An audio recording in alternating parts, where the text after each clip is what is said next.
Salut mes jeunes padawans. Donc aujourd'hui on va continuer un peu sur la lancée de ce qu'on a fait dans la vidéo précédente. Alors, pour le coup, là je vais juste afficher, si vous vous souvenez bien, on avait fait un 17 state, on avait fait un map sur la state caractère et on avait récupéré chaque caractère de façon individuelle. Là ce que je vais faire c'est que je vais afficher une image, mais là j'ai plus de console log qui me dit ouais comment fonctionne mon API. Si je fais un clic droit ici, inspecter, hop, je vais dans ma petite console, et là, bah, vous voyez que j'ai pas de console log, j'ai rien, j'ai plus rien. Il y a beaucoup de personnes qui me posent la question, mais le problème, c'est que j'arrive à coder, j'arrive à écrire des choses, mais je sais jamais où poser mes console log et tout ça. Si par exemple, si vous faites un map là, comme on vient de faire, pour vous montrer une façon de faire, si vous faites un map comme on vient de faire, vous voyez que là, il y a des parenthèses, ok. Ces parenthèses qui sont là, ça veut dire return, en fait. C'est-à-dire que là, c'est une fonction fléchée toute basique, mais là, les parenthèses qui sont là veulent dire return. Ce que je vais faire, c'est avant le return, du coup, je vais faire un console.log de caractère. Voilà.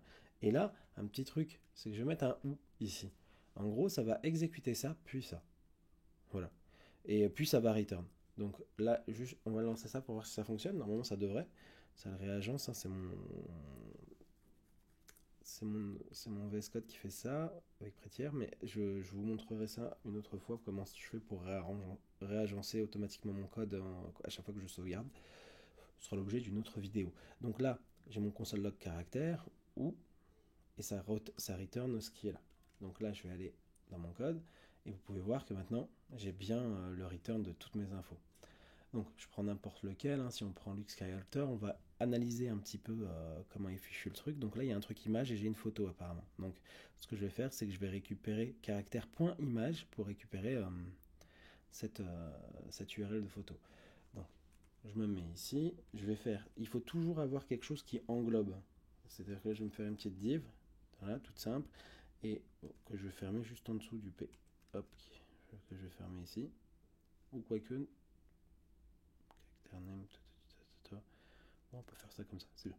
Donc du coup là je vais me faire une petite div ici, tac, je dis fermant pour le coup, voilà, je reviens ici, et là je vais me mettre là, et pour afficher une image, bah, il faut appeler la balise image, hein, tout simplement, src, vous faites est égal, sinon ça ne fonctionne pas. Ensuite on va faire on met nos petites accolades, et là on va aller chercher caractère, point image. Et il y avait un S à image ou pas? Non, il n'y avait pas d'S, hein, c'était image tout court, donc caractère.image.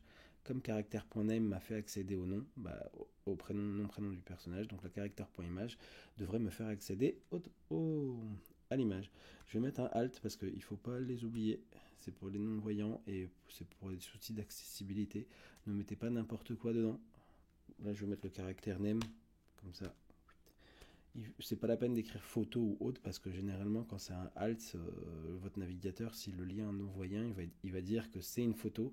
Donc du coup vous mettez juste le nom de la photo. Il va le dire que c'est une photo parce qu'il a découvert image. C'est une image, en gros il va le dire à la personne qui est en train de se servir de l'ordinateur. Tac. Et du coup, bim. Et là, wow, superbe bon front. On a Luke Skywalker et on va avoir différents trucs. Bon, la taille est énorme, hein. Donc on va faire un petit peu de CSS, 2-3 lignes de CSS pour régler tout ça. Sur notre balise image, on va mettre une classe.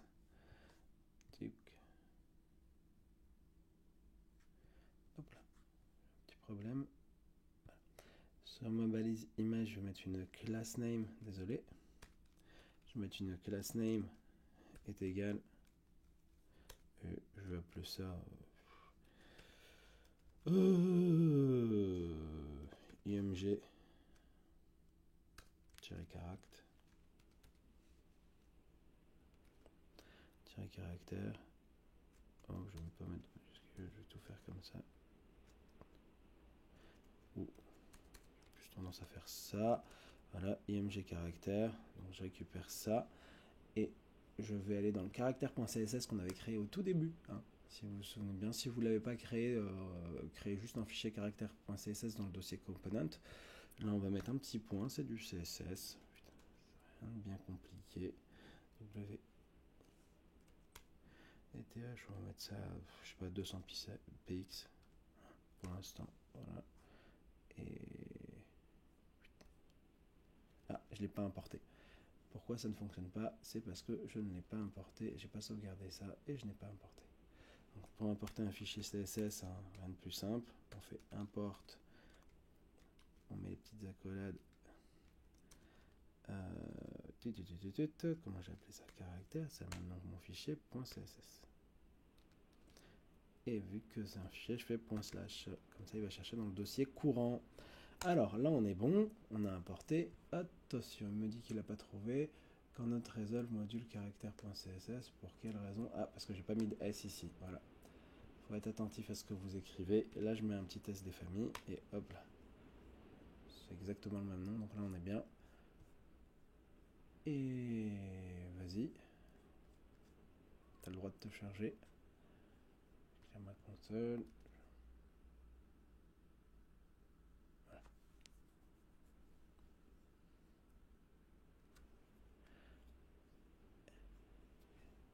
Donc là, du coup, j'ai mes petites images qui arrivent.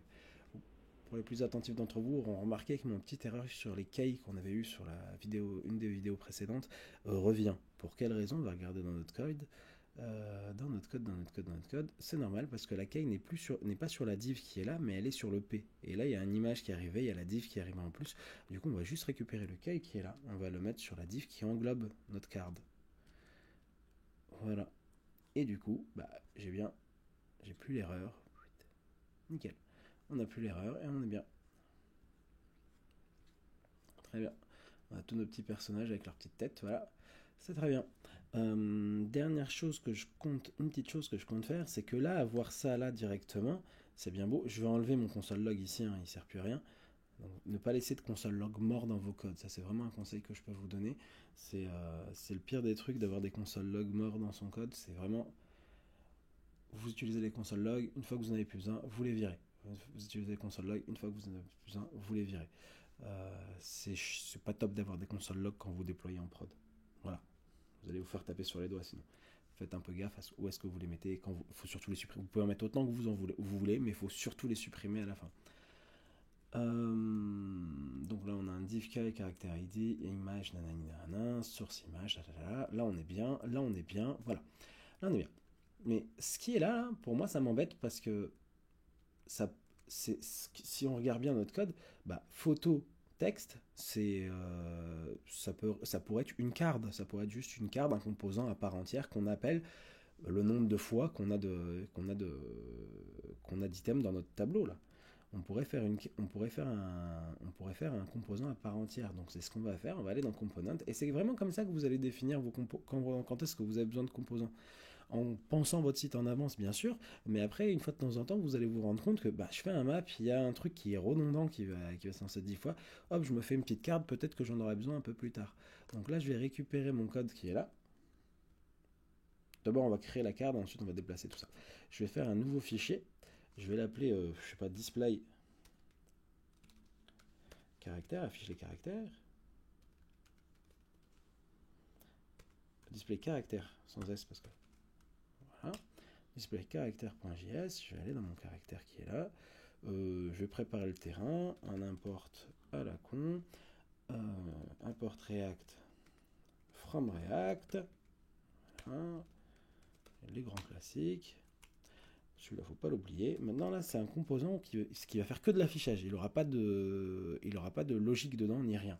Donc, du coup, on va faire un const, tout simplement. On va faire une fonction toute bête, ça va être notre composant de base. Donc, on va avoir un const display caractère. Sans S. Et après, c'est un composant, hein, est égal, parenthèse, flèche, accolade. Hein. Voilà. Là, on est bien. On n'oublie pas le export default.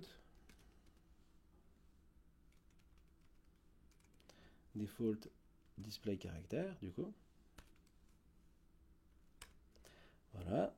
Et le petit truc qui reste pour que ça fonctionne, il nous faut juste un petit return avec, à l'intérieur de ce return-là, une petite div qui va... Pas une petite div, non, on va faire un petit return ici. Et à l'intérieur de ce return, on va juste récupérer ce qu'on a, cette div-là. La div qui est là. Hop, on va se mettre dans display caractère du coup ici. On se met au niveau de notre return, on colle juste ça, on réajuste un petit peu. Voilà. Donc j'ai bien mes parenthèses qui me ferment le truc. Div key caractère.id, image, caractère name, image caractère, tatata. On a ce qu'il nous faut. Le truc là, c'est que le caractère qui est là, il semble sortir de nulle part ici. Donc ce que je vais faire, c'est que on va aller dans caractère.js et on va faire appel à display caractère et on va lui passer en props caractère. Comme ça, on pourra atteindre caractère.id, caractère.name, etc., etc. On va le faire tout de suite. Donc, tac, je me mets là.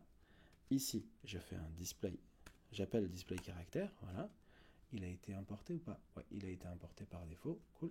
Je le remets au-dessus de mon CSS. Très bien. J'ai display caractère qui est là. Donc du coup, je fais comme ça. Voilà. Là, maintenant le truc c'est que, il me le dit, hein, il me le dit ici, vous pouvez voir caractère is not defined dans le dossier display caractère. Ok, bah, nous ce qu'on va faire, on va lui envoyer caractère. On va faire égal, accolade, caractère. Voilà. Donc du coup, on va aller dans display caractère qui est là et on va le récupérer ici. Oui, on va dire caractère. Je rappelle que ici, en mettant les accolades comme ça, je déstructure l'objet props. Et du coup, dans l'objet props, je lui ai passé caractère ici. Donc du coup, je peux récupérer caractère. Voilà. Et du coup, là, caractère là devrait être fonctionnel. Je retourne ici. On a une de petites erreurs. Vous vous souvenez que j'ai la persistance dans ma console qui est là. Et donc du coup, bam, on a tout qui est fonctionnel. On a tout qui est là. C'est nickel. On est bien. Le seul truc que je vais modifier, c'est le key qui est là. Pam, je vais le récupérer de là. Et je vais le mettre directement ici. Dans mon petit fichier que j'appelle. Et normalement, ça devrait régler le problème. Oui. Ça se recharge et il n'y a rien d'autre. C'est bon, on est bon. On est bon, on est bon.